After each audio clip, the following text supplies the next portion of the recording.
My name's Ronan.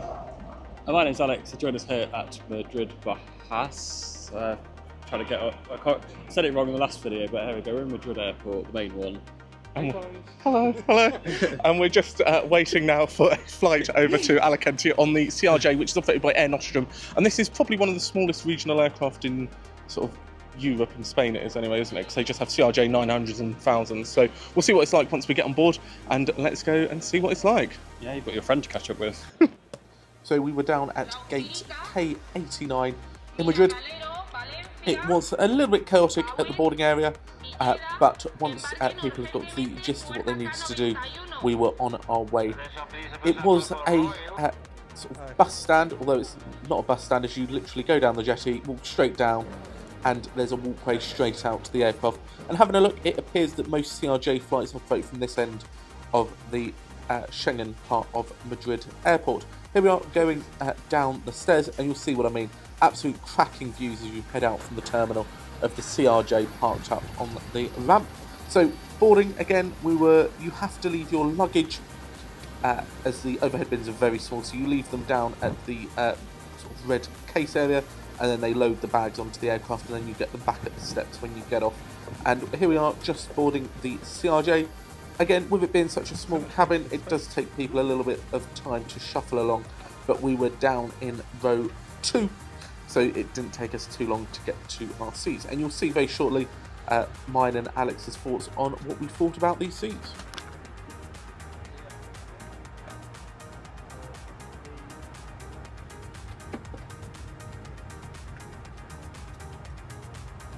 So here we are just on board my first ever CRJ flight actually, so really looking forward to it. Plenty of legroom, loads of legroom actually in the front row, which is although the other legroom is a little bit narrower if you go look to the right, Alex, there. A little bit narrower, so... You want to choose 2A and 2C for legroom. Or maybe 1 DNF as well is probably good for legroom. It's great being able to just come up onto the aircraft and just standing up onto the aircraft, and you get to go right on the ramp as well. Yeah, very much Embraer 135, 145 vibes at the moment, but we'll see. See once we get in the air. Very big windows on it. Los asientos están en posición vertical, reposo la paja de su mesa plegada. No está permitido fumar ni el uso de cigarrillos electrónicos durante todo el vuelo, incluidos los lavabos.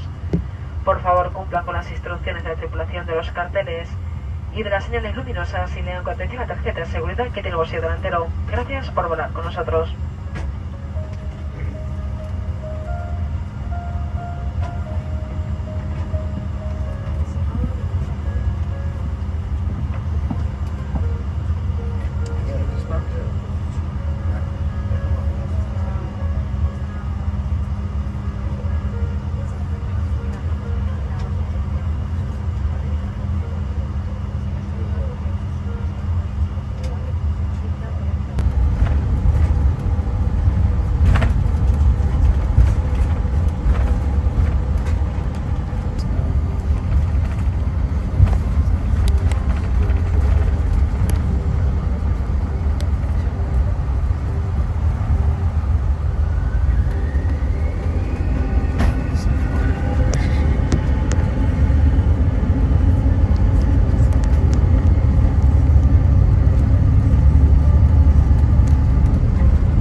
So, climbing steeply out of Madrid into the blue Spanish skies, just looking at the panel above our heads, we've got individual reading lights as well as individual air vents, a nice touch. And then looking at the literature, we've got a CRJ-1000 safety card with Air Nostrum and Iberia branding, and then also a printed magazine in English and Spanish, quite a rarity these days. And just to show you the table, so it's kind of there you go, half the table, and then it also folds out fully. Not too sturdy, but sturdy enough for what you need. Shortly after departure, they came around with a snack basket. The snacks on offer to business class customers were limited to one per person. It consisted of Kit Kats, Pringles, crisps, chocolate, that sort of stuff, Haribo's. Needed to be Ronan chocolate there. And then they also came around with drinks as well, again limited to one per person, which I think is quite poor for a business class offering. I know it's a short flight, and then they also spent time trying to faff around to put it into their iPad as well. I guess they sent the bill Iberia, as they're not Iberia themselves, for the drinks. Now into the toilet, very small as it is a small aircraft.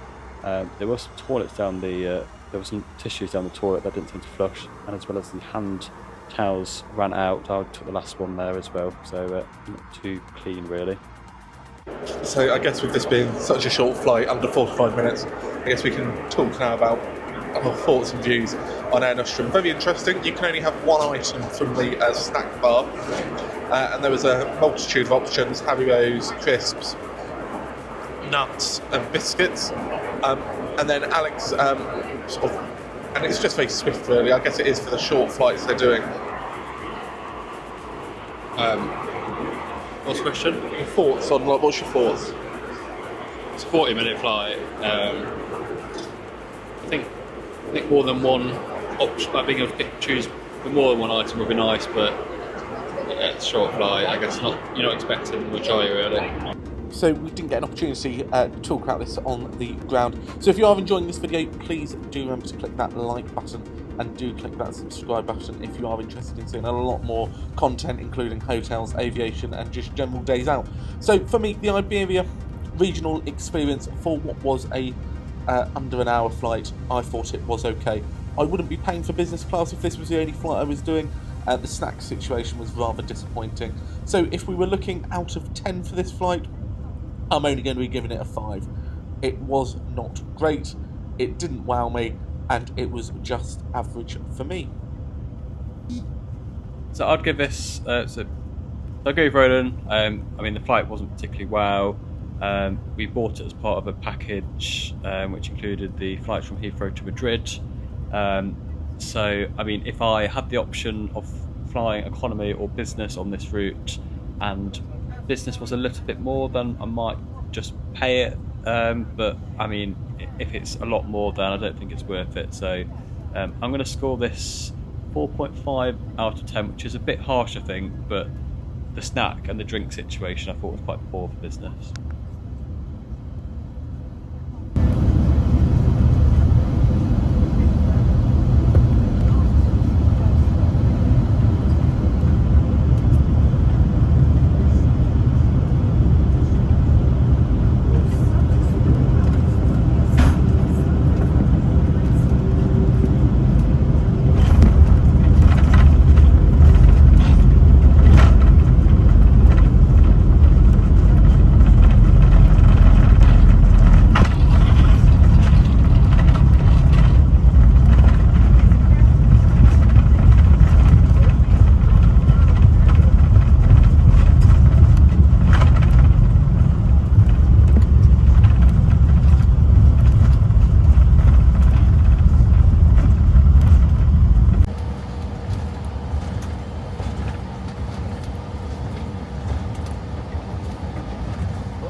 I know. Yeah, quick. So I need to